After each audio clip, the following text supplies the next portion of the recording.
Yeah. Yeah, so tell me. Okay. So here we are at the El Moradi at the FIPA Tunisia conference. We have one of the leading blockchain-related cryptocurrency people in Africa and Tunisia here in Tunis. Please introduce yourself and tell us what you do. So I'm Walid Driss. I'm the co-founder of a startup company working on digital currency. We made a partnership with the Tunisian Post, which is one of the largest financial institutions in Tunisia, to launch a mobile wallet where people can have their national money, the Tunisian dinar, the official currency, in a digital format. And people can send it to each other, pay with it, etc.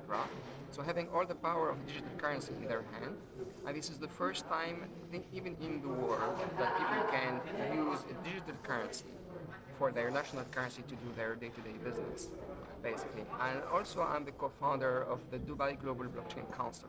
Okay. I'm working very extensively with people in Dubai at a very high level, and talking about the power and interest of this new architecture of blockchain. And they got it, they understood the interest of it, and they worked on several initiatives, and then they ended up setting the Dubai blockchain strategy, which is now being pioneered by the Smart Dubai office, right? So those are the two main things that I've been really active on the past couple of years. And how many people work for you now? So in our startup in Tunisia, I have 7 people working as developers.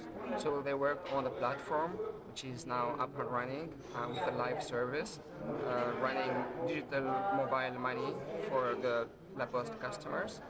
And we intend to hire more people as we keep growing, and especially hire more on the marketing front to start working on the marketing and the adoption and drive the service in the market. So what's your plan, to go on the Tunisian Stock Exchange or Dubai Exchange, and how long? No, for now, we keep focusing on trying to drive the adoption in the Tunisian market for these wallets. Yeah. And then from there, try to leverage the technology to work on different kinds of assets.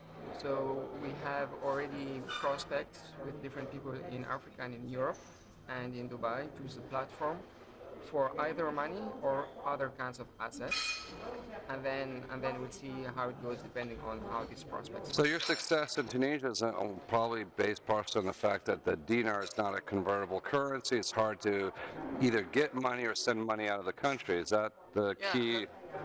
So the convertibility is one issue, and that has been a limitation and an opportunity for us. The limitation is that, yeah, we can't work with all types of currencies. For example, other cryptocurrencies like Bitcoin or whatever. Yeah. Because people in Tunisia are not allowed to hold those kind of assets in their pockets. So we have to work with the national regulated currency. At the same time, it's an opportunity because you don't have so many solutions. Yeah. And people have the need to start exchanging money and transactions in a digital format. Yeah. And that's an opportunity for us to provide this answer and to capture this market. And please give me something about your background, because you worked at the most useless company for useless things, Facebook, and you're doing something useful where people can do things with. So how did you go from useless to useful? Okay, so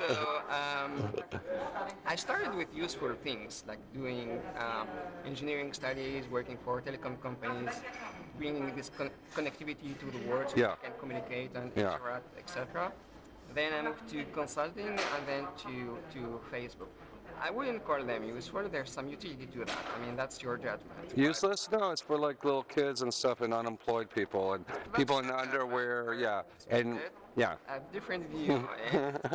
However, when I got exposed to this new architecture, blockchain and all these cryptocurrencies, I saw something extremely useful, definitely, and I wanted to be there and jump there, and that's where I made the move. And one of the reasons why we're in Tunisia is Africa is going to be the Silicon Valley for the next 10, 15 years. The best brains in software development are going to be in Rwanda, all these Africans.